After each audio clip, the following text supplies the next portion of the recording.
Olá, seja muito bem-vindo, muito bem-vinda a mais uma aula do nosso curso de Circuitos para Comunicações. Eu sou o professor Jalbert e nessa aula de hoje a gente vai dar início a uma nova série de vídeos aqui no nosso curso, tá?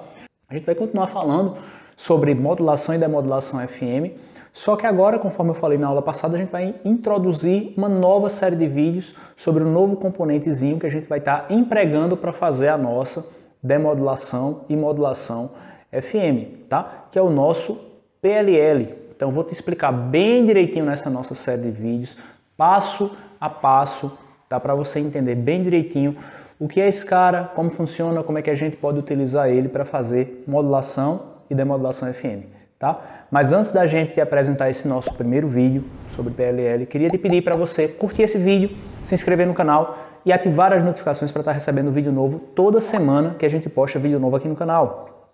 Toda semana a gente tem conteúdo novo dos nossos cursos aqui, tá? LT Spice, questões resolvidas do ENAD, né?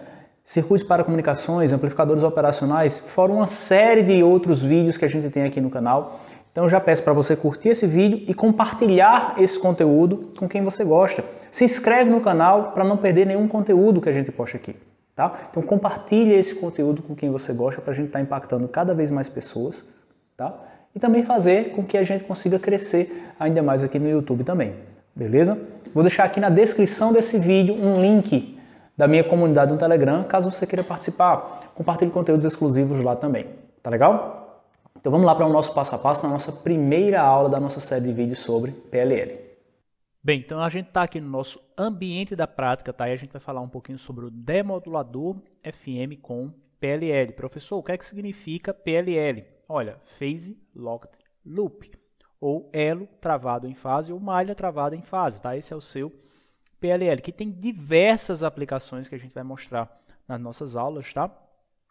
Tanto é que a gente vai mostrar o datasheet do componente, você vai conhecer outras aplicações, mas a que a gente vai estar se atendo aqui nesse nosso curso, nessa nossa série de vídeos, é a de demodulação FM, modulação e demodulação FM, tá? Que é o que a gente vem falando nas nossas aulas, beleza? Então, isso aqui é o seu PLL, e o seu PLL é basicamente composto por 3 bloquinhos que a gente vai estudar, tá? O primeiro é o comparador de fase, tá? Tal como o próprio nome já diz, compara a fase dos sinais que estão entrando aqui nele. O filtro passa-baixas, tá? Então você vai ter um filtro passa-baixas aqui também, que vai servir para a gente recuperar o nosso sinal mensagem a partir do nosso sinal FM. E nós temos também o oscilador controlado por tensão, também conhecido como VCO, que nós já explicamos também em aulas anteriores, tá? Você tem que a frequência desse sinal de saída do VCO é controlada por uma certa tensão na entrada dele, beleza? Então você tem esses 3 bloquinhos aqui, tá, que a gente vai estar trabalhando em termos do nosso PLL. Perceba que é um circuito de malha fechada, que você tem uma malha fechada aqui, tá? Que o comparador de fases tem 2 entradas, tem o sinal FM como entrada e tem o sinal do oscilador controlado por tensão. O sinal de saída, vamos dizer assim, né, do oscilador controlado por tensão, nosso VCO, tá? Você vai comparar a fase desses 2 caras e vai ter uma saída, vai ter um sinal de erro aqui, tá? Que pode ser a diferença, né, das fases, da frequência que você tem aqui do nosso sinal de entrada e do sinal de saída do oscilador controlado por tensão. A gente vai estar utilizando mais a diferença, tá?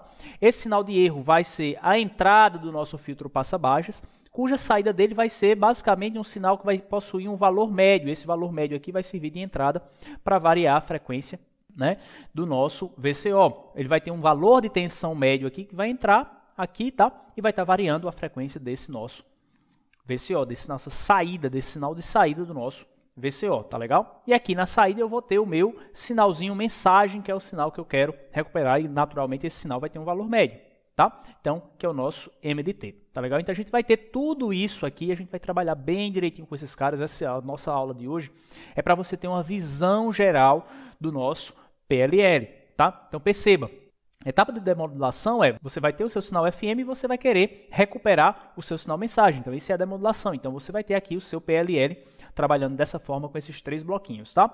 Definindo o seu PLL, o que seria esse cara? Basicamente é um sistema não linear de malha fechada, ele é um sistema não linear de malha fechada, ou malha fechada, que minimiza o erro de fase entre um sinal de entrada, que é o seu sinal FM, e o oscilador local, que é o sinal de saída do seu VCO. tá? Então ele vai comparar, ó, aqui, ó, esses dois caras, tá? Então ele vai estar minimizando o erro desses dois caras que estão entrando aqui, tá? E aí, uma combinação do seu comparador de fase, filtro passa-baixo do seu VCO vai te fornecer essa demodulação FM, uma vez que você vai estar recuperando o seu sinal mensagem, beleza? E aí, o que é que cada bloquinho faz? Né? O primeiro bloco é o seu comparador de fase. Olha, comparador de fase, sinal é proporcional à diferença entre F1 e F0. Naturalmente, né? O comparador de fase vai comparar a fase entre o sinal FM, conforme eu já falei, e o seu sinal de saída do seu VCO. Então, ele vai comparar a fase desses dois caras. Ele vai comparar a fase desses dois caras. Comparar e fazer a diferença entre a fase desse cara e a fase desse carinha aqui. De que forma ele faz isso, professor? Olha, o nosso comparador de fase basicamente é uma porta XOR, tá? Que tem essa simbologia aqui. Basicamente ele faz isso aqui, tá? O sinal é proporcional à diferença entre o sinal de entrada, o sinal FM, e o sinal de saída do seu oscilador local, tá? Do seu VCO. E esse cara, ele tem essa simbologia, tá? Que é uma porta XOR. A gente vai visualizar essa simbologia lá no nosso datasheet. Como é que isso funciona? Olha só. Basicamente, como é que a sua porta XOR funciona, tá? A saída dela vai ter nível lógico alto quando as minhas entradas tiverem níveis lógicos diferentes. Mais uma vez, a minha saída do comparador, que é essa porta XOR aqui, essa saídazinha aqui, vai ter nível lógico alto. Vai ter nível lógico alto aqui, ó, nível lógico alto, alto, alto. Quando as minhas entradas, ou quando os meus sinais de entrada tiverem níveis lógicos diferentes, tá? Ou seja, aqui está nível lógico alto, aqui está baixo. Então, a minha saída do comparador vai ser nível lógico alto. Aqui está alto e aqui está alto. Então, nesse intervalozinho aqui, ó, em que os dois estão altos, ou seja, estão com o mesmo nível lógico, então, a saída do meu comparador vai ser nível lógico baixo. E assim por diante. Aí, perceba, né? O meu sinal de entrada, por exemplo, ele tem esse período aqui, tem uma determinada frequência e tem uma determinada fase. A saída do meu VCO também tem uma determinada fase aqui, só que um e outro eles estão defasados do ângulo φ aqui, tá? E aí, o meu comparador de fase vai fazer justamente o seguinte, a minha saída vai ser diretamente proporcional à diferença de fase, tá? Entre esses dois sinais. E aí, percebe, eu vou ter um instante em que eu tenho essa largura aqui em nível lógico alto, que eu estou chamando de tal, esse tempo aqui, que eu estou dizendo que é tal, ele vai ser diretamente proporcional a quem? A essa diferença de fase. Tá? Porque é justamente isso que o meu comparador de fase faz. Ele faz com que a saída seja diretamente proporcional à diferença de fase entre os sinais de entrada.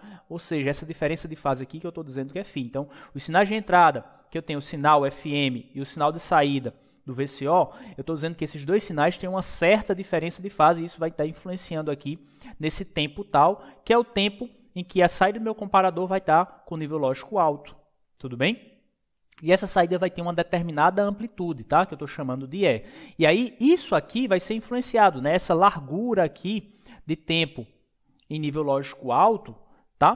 Quanto maior for essa diferença de fase, maior é o seu tal. Quanto menor for essa diferença de fase, menor é o seu tal, tá? E você vai ter essa amplitude aqui e, naturalmente, isso vai influenciar, claro, na saída do filtro passa-baixas, que é a nossa próxima etapa, e, claro, no valor médio que você vai ter na sua saída.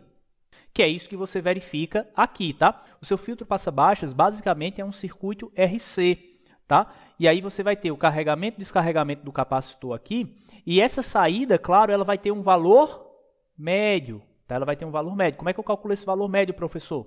Olha, essa saída aqui, tá? Você vai ter um valor médio. Qual é o valor médio dessa saída aqui? Você vai ter base, que é tal, vezes altura, que é E, dividido pelo período, que é T. Tudo bem? Beleza? Aí você tem isso aqui, ó. Você tem isso aqui, tá? O valor médio vale quanto? Vale tal sobre T vezes E, ou seja, base vezes altura dividido pelo período. Então, você tem que esse valor médio aqui que você vai estar utilizando. Por que valor médio mesmo, professor? Porque você vai utilizar o valor médio como sinal de entrada aqui para controlar a frequência do seu sinal de saída do seu VCO. Tá? Então, é por isso que a gente vai ter um valorzinho médio aqui de tensão, tá? Que vai ser extraído justamente do seu sinal mensagem. Tá? A saída do filtro passa-baixo vai ser justamente o seu sinal mensagem, que a gente vai mostrar bem direitinho como é que a gente vai estar recuperando esse sinal. Tá? Isso aqui é só uma explicação geral. Tá? E aí o que é que acontece? Olha só, o seu tal está para φ, porque eu disse para você que o tal ele é diretamente proporcional à diferença de fase, ao φ, né? E o período T está para 360 graus, tá? Beleza, fazendo meu pelos extremos aqui, você vai obter que φ vale tal sobre T, tá? Ou seja, o tempo em que a minha saída do comparador está em nível lógico alto, dividido pelo período, multiplicado por 360 graus, naturalmente. Tá? Então, você vai ter tal sobre T, dando φ sobre 360. Por que eu quero calcular isso, professor? Porque aqui eu tenho tal sobre T. Tá? Então, você pode substituir esse tal sobre T por φ sobre 360. E aí vai ficar quanto de resultado? O seu valor médio vai ser igual a φ sobre 360 multiplicado pela amplitude do sinal de saída do comparador. E aí o que é que acontece? Você percebe que o seu valor médio ele é diretamente proporcional a φ, tá? Porque o seu tal ele é diretamente proporcional ao φ. Então, naturalmente, o seu valor médio da tensão de saída, né, do filtro passa-baixas, ele vai ser diretamente proporcional à diferença de fase entre os seus sinais de entrada. Professor, quais são os sinais de entrada mesmo? É o seu sinal FM e o seu sinal de saída do VCO, tá? Beleza? Então, você vai ter o cálculo do seu valor médio aqui e o seu cálculo do seu valor médio aqui. Você pode utilizar qualquer uma dessas expressões que eu queria te mostrar, que o seu valor médio ele é diretamente proporcional também ao φ. A gente mostra matematicamente também aqui, tá legal? E no que diz respeito ao oscilador controlado por tensão, ou seu VCO, olha só, a gente vai verificar que, graficamente, ele relaciona a frequência do seu VCO, ou seja, aquela frequenciazinha de saída, com a tensão de entrada do seu VCO, dessa forma aqui. A gente vai mostrar que no seu PLL a gente vai ter uma curva característica dessa forma aqui, tá? Relacionando frequência e tensão. Por que tensão? Porque a gente tem, com uma tensão, a gente vai estar variando a frequência do sinal do VCO. E aí você vai ter, lá no seu PLL, uma tensãozinha de alimentação, que a gente vai estar chamando de VDD, e quando você estiver alimentando o seu VCO por essa tensão, você vai ver que ele vai estar no valor máximo de frequência que ele pode oferecer. Quando você coloca VDD sobre 2, ele vai estar na frequência que a gente chama de frequência central de oscilação, né, a frequência central do seu VCO. E aqui, para tensões pequenininhas aqui, você vai ter a sua frequência mínima. Tá? Para valores pequenos aqui de tensão, a gente vai verificar isso também. Você vai ter essa característica aqui desse cara. E aí, nessa aula, a gente falou de forma geral, obviamente, de cada um desses bloquinhos. A gente vai se aprofundar em cada um deles nas nossas próximas aulas. Então, fica comigo nas próximas aulas para você entender bem direitinho como é que funciona esse PLL. Então, hoje a gente falou sobre os 3 bloquinhos, né? O comparador de fase, o filtro passa-baixas e o oscilador controlado por tensão. A gente destrinchou um pouquinho eles e explicou de forma geral cada um para você ter um entendimento geral do seu PLL. Beleza? Então agora você já sabe de forma geral o que é o PLL, como é que ele funciona, quais são os blocos funcionais que a gente vai estar trabalhando para conhecer bem esse cara. Então nas próximas aulas eu vou te apresentar bem direitinho cada etapa dos blocos. Tá? Comparador de fase, filtro passa-baixas, oscilador controlado por tensão, quais são os circuitos que a gente vai analisar, tá? Então fica comigo nessa série de vídeos para você entender bem direitinho como é que você utiliza esse componente, beleza? Espero que você tenha gostado dessa aula, espero que você tenha entendido todos os conceitos, espero ter gerado valor para você. Muito obrigado por ter assistido o nosso vídeo até aqui. Mais uma vez eu digo, curte esse vídeo, compartilha esse vídeo com quem você gosta e se inscreve no canal e ativa as notificações para estar recebendo um vídeo novo toda semana que a gente posta vídeo novo aqui no canal. Beleza? Desejo bons estudos para você, fique bem e a gente se vê na nossa próxima aula. Tchau, tchau!